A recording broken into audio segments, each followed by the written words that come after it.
कावा मदीना का गाना बना दीदी के लिए सबसे बड़ा झटका। योगी की एंट्री ने बदला पूरा चुनावी खेल। बीजेपी ने रचा इतिहास, छोटी ममता दिखी परेशान। चुनावी समर में सयानी घोष को कावा मदीना वाला गाना पड़ा भारी। योगी के काउंटर ने किया गेम खत्म। बंगाल में कैसे पलटी बाजी, जानिए पूरी कहानी। दिल में काबा, नयन में मदीना। बंगाल में बीजेपी की एंट्री ने ममता की सत्ता को छीना। टीएमसी नेताओं की भी उड़े होश। पलट गया बंगाल का इतिहास। ममता खाली हाथ।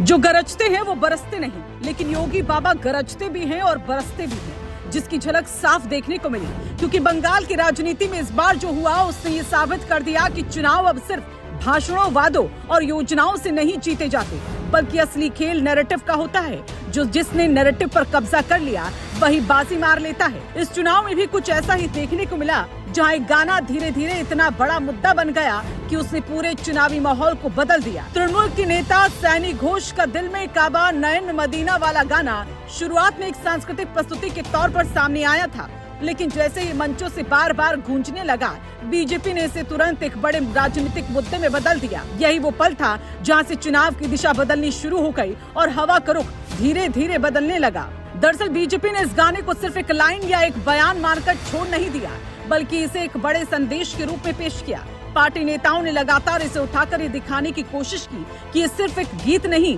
बल्कि एक खास विचारधारा का प्रतीक है। यही वजह रही कि मुद्दा तेजी से लोगों के बीच फैलता चला गया और चुनावी मंचों से निकलकर आम जनता की चर्चा का हिस्सा बन गया। जो लोग पहले चुनाव से दूरी बनाए हुए थे या तटस्थ थे, वो भी इस बहस में खिंचते चले गए। धीरे धीरे ये मामला पहचान और सोच की लड़ाई में बदल गया और यहीं से ध्रुवीकरण का माहौल बनने लगा। इसी बीच जब योगी की एंट्री हुई तो पूरे चुनाव का टर्निंग पॉइंट सामने आ गया।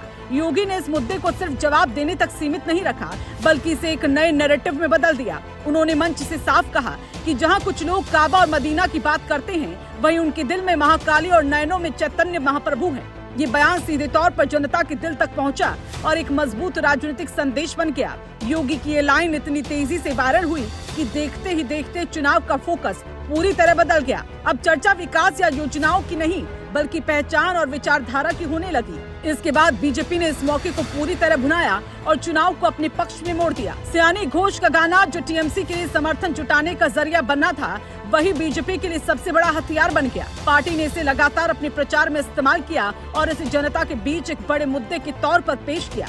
इसका असर साफ दिखने लगा जब बड़ी संख्या में हिंदू वोटर्स एकजुट होते नजर आए। चुनावी मैदान में ये बदलाव धीरे धीरे स्पष्ट होता गया और बीजेपी की पकड़ मजबूत होती चली गई। चुनाव के नतीजों ने भी इस पूरी कहानी को पूरी तरह साफ कर दिया। बीजेपी नेताओं ने खुलकर कहा कि इस बार वोटिंग पैटर्न में बड़ा बदलाव देखने को मिला है। एक तरफ मुस्लिम वोट टीएमसी के साथ गोलबंद हुआ, तो दूसरी तरफ हिंदू वोट बड़े पैमाने पर बीजेपी की तरफ शिफ्ट हो गया।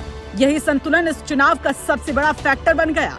बीजेपी को हिंदू बहुल इलाकों में जबरदस्त समर्थन मिला, जबकि टीएमसी अपने पारंपरिक वोट बैंक तक ही सीमित रह गई। यही वजह रही कि टीएमसी 100 सीटों के आसपास सिमट गई और बीजेपी ने बहुमत हासिल करते हुए ऐतिहासिक जीत दर्ज कर ली।